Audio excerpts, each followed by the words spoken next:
जय श्री राधे कृष्ण। आप सभी का आपके अपने YouTube channel BK Mishra present में बहुत बहुत स्वागत है। आइए आज आप सब सुनेंगे श्रावण मास शुक्ल पक्ष की पुत्रदा एकादशी व्रत कथा और फिर सुनेंगे एकादशी माता की आरती। आप सभी भक्तों को पुत्रदा एकादशी व्रत की ढेर सारी शुभकामनाएं। आप सभी के जीवन में लक्ष्मी नारायण की कृपा से आप सभी को सभी प्रकार के सुख और समृद्धि की प्राप्ति हो। पुत्रदा एकादशी का व्रत वर्ष में 2 बार मनाया जाता है, एक पौष मास शुक्ल पक्ष के दिन और दूसरा श्रावण मास शुक्ल पक्ष के दिन पुत्रदा एकादशी का व्रत धारण किया जाता है। यह व्रत सभी प्रकार के पापों को नष्ट करने वाली है। पद्म पुराण के अनुसार सांसारिक सुखों की प्राप्ति और पुत्र इच्छुक भक्तों के लिए पुत्रदा एकादशी व्रत को पुण्य फलदायी माना गया है। संतानहीन या पुत्रहीन जातकों के लिए यह व्रत को बेहद अहम माना जाता है। तो आइए सुनते हैं पुत्रदा एकादशी व्रत की कथा और अंत में सुनेंगे एकादशी माता की आरती। तो बोलिए प्रेम से भगवान विष्णु की जय, माता लक्ष्मी की जय, एकादशी माता की जय, सर्वदेवी देवता की जय। एक बार युधिष्ठिर ने भगवान श्री कृष्ण से कहा कि हे केशव, श्रावण मास के शुक्ल पक्ष की एकादशी का क्या नाम है और इसका क्या महात्म्य है, कृपा करके आप मुझसे कहिए। श्री कृष्ण जी बोले कि हे राजन, अब आप ध्यान पूर्वक इसकी कथा सुनो। द्वापर युग में राजा महिजीत, जो कि महिष्मती नगरी में राज्य करता था, परंतु पुत्र न होने के कारण वह अत्यंत दुखी रहता था और पुत्र प्राप्ति के लिए अनेक प्रकार के प्रयत्नों को करता था। अनेक प्रकार की चेष्टाएं करने पर भी उसको आनंद देने वाला पुत्र रत्न प्राप्त नहीं हुआ।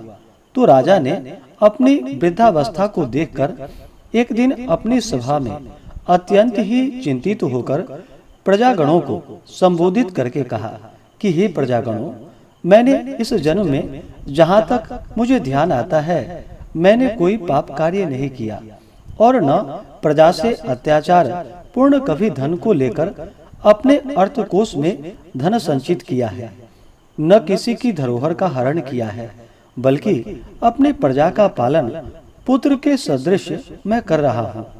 धर्म कार्य के द्वारा पृथ्वी को भी अपने वश में कर रखा है, अत्यंत दुष्ट कार्य करने वालों को दंडित किया है और शिष्ट शत्रुओं के साथ भी मैंने उत्तम से उत्तम व्यवहार किया है, परंतु न मालूम किस अज्ञात कारण के विषय से मुझे पुत्र रत्न की प्राप्ति नहीं हुई।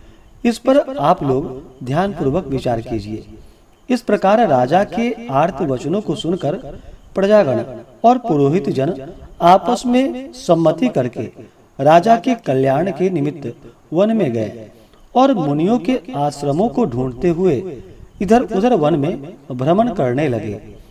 उसी वन में उन्होंने अत्यंत ही घोर तपस्या करते हुए निराहार जितात्मा जीत क्रोध महात्मा लोमस मुनि का दर्शन किया, जो कि सर्व धर्म तत्ववेत्ता एवं सर्वशास्त्र पारंगत दीर्घायु थे, जिनके की कल्प के अंत में केवल लोम ही गिरते थे। इसी कारण से उनका नाम लोमस पड़ गया। इस प्रकार उन त्रिकालज्ञ महात्मा लोमस को देखकर सब लोग अत्यंत ही हर्षित होकर उनके निकट जाकर यथोचित रूप से उन्हें प्रणाम किया और उनके पास स्थित हो गए। लोमस मुनि ने सब लोगों को देखकर यह प्रश्न किया कि आप लोग यहाँ पर किस कारण से आए हो और यहाँ पर क्यों स्थित हो गए हो। तब सब मुनियों ने कहा कि हे महाराज, हम सब लोग अपने कष्ट से निवृत्त होने के लिए आपके शुभ स्थान पर आए हैं। वह कष्ट यह है कि हमारा महिजीत नामक राजा, जो कि अत्यंत ही धर्मात्मा है, परंतु वह पुत्रहीन है। इस दुख से उसे अत्यंत ही व्याकुल देखकर आपके शरण में तपस्या करने के हेतु हम सब एकत्रित हुए हैं। राजा के अहोभाग्य से हम सब लोगों को आपका दर्शन प्राप्त हुआ है, क्योंकि महात्मा एवं मुनियों के दर्शन मात्र से ही मनुष्यों के कार्य सिद्ध हो जाते हैं। अस्तु, अब आप हम लोगों के ऊपर कृपा दृष्टि करके इस प्रकार का उपदेश करिए कि जिससे हमारे धर्मात्मा राजा का कार्य सिद्ध होकर उसका कल्याण होवे। प्रजाजनों की इस प्रकार बातें सुनकर क्षण भर तक ध्यान मग्न होकर राजा के पूर्व जन्म के वृतांत को समझकर लोमस जी ने कहा, यह राजा पूर्व जन्म में अत्यंत ही घोर पापी और महादरिद्र जाति का वैश्य था। अपने व्यवसाय के हेतु इस नगर से उस नगर में और उस नगर से दूसरे नगर में इसी प्रकार बराबर भ्रमण किया करता था। एक समय की बात है कि ज्येष्ठ मास के शुक्ल पक्ष की एकादशी को मध्याह्न काल के समय प्यास से अत्यंत व्याकुल होकर जल के लिए कोई उत्तम स्थान को ढूंढने लगा। संयोगवश उसको एक अत्यंत ही उत्तम और स्वच्छ जलाशय दिखाई पड़ा। उसको देखते ही जल पीने की इच्छा से उसके समीप गया। उसी समय एक कुछ ही दिनों की ब्याई हुई गौ, जो कि अपने बछड़ों के साथ लिए हुए उसी जलाशय पर आकर जल पीने लगी। उस समय इस बनिए ने उस जल पीती हुई गौ को हटाकर स्वयं ही जल को पिया।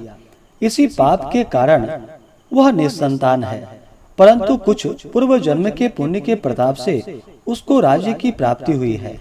मुनि जी की ऐसी बातें सुनकर प्रजाजन और पुरोहितों ने कहा कि हे महाराज, हम लोगों ने पुराणों के द्वारा इस प्रकार सुना है कि पुण्य कार्य करने से पाप नष्ट हो जाते हैं।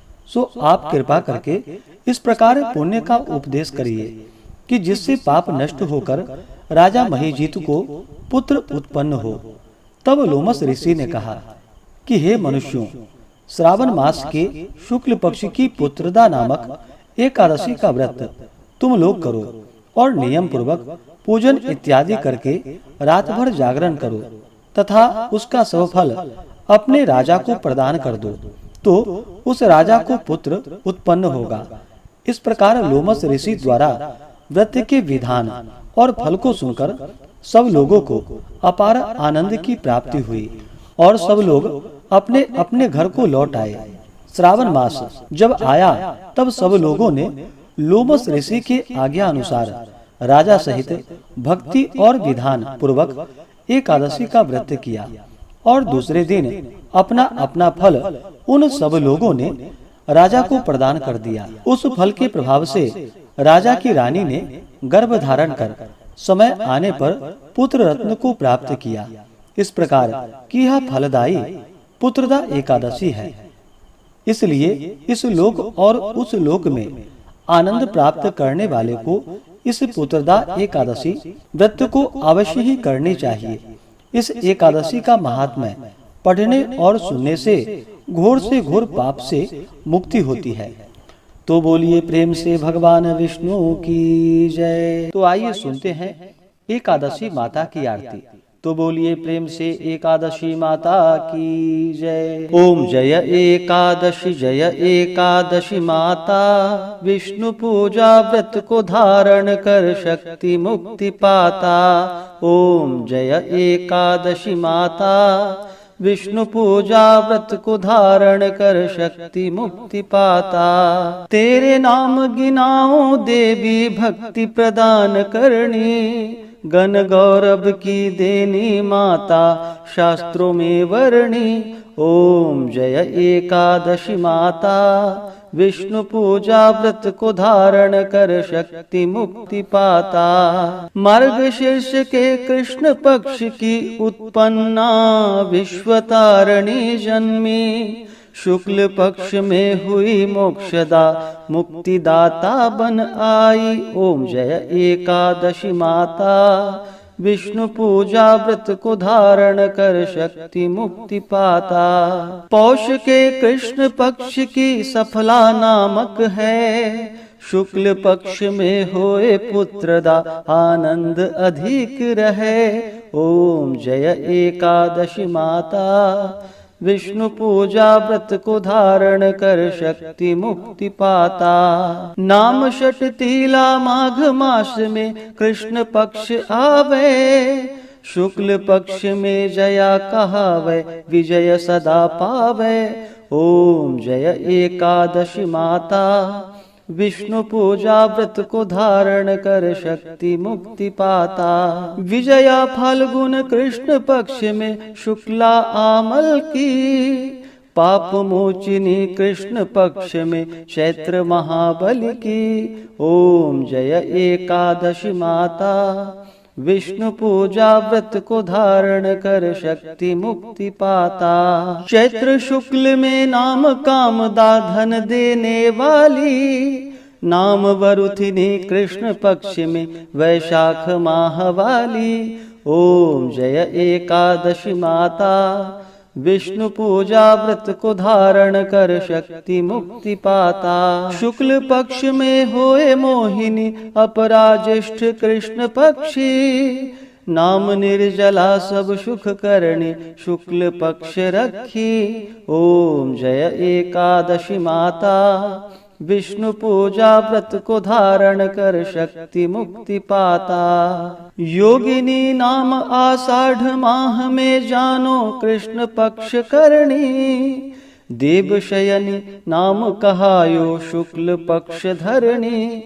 ओम जय एकादशी माता, विष्णु पूजा व्रत को धारण कर शक्ति मुक्ति पाता। कामिका श्रावण मास में आवे कृष्ण पक्ष कहिए, श्रावण शुक्ल में होए पवित्रा आनंद से रहिए। ओम जय एकादशी माता, विष्णु पूजा व्रत को धारण कर शक्ति मुक्ति पाता। अजा भाद्रपद कृष्ण पक्ष की परिवर्तिनी शुक्ला, इंद्रा अश्विनी कृष्ण पक्ष में व्रत से भव सागर निकला।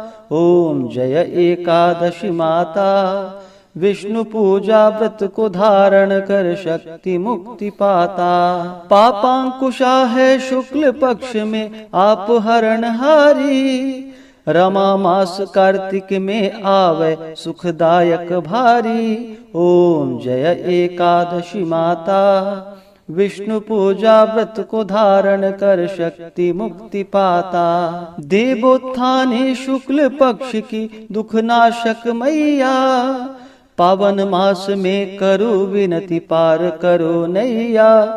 ओम जय एकादशी माता, विष्णु पूजा व्रत को धारण कर शक्ति मुक्ति पाता। परमा कृष्ण पक्ष में होती जन मंगल करणी, शुक्ल मास में होए पद्मिनी दुख दारिद्र हरणी।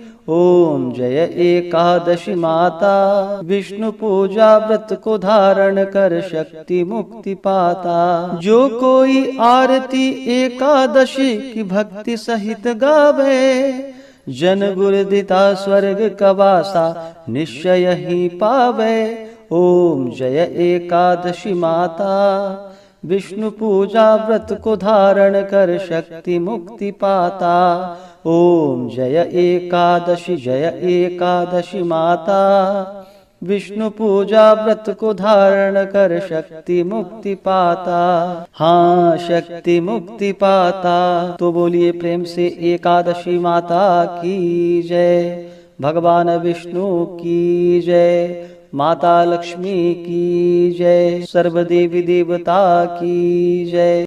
इसी प्रकार से ज्ञानवर्धक जानकारियाँ प्राप्त करते रहने के लिए हमारे इस चैनल पे अगर आप नए हैं तो चैनल को लाल बटन दबा करके सब्सक्राइब करें, साथ में बेल आइकन घंटी को दबाएं ताकि वीडियो का नोटिफिकेशन आपको समय से मिलता रहे। वीडियो को लाइक करें, शेयर करें। सुखी रहें और स्वस्थ रहें। जय श्री राधे कृष्ण। धन्यवाद।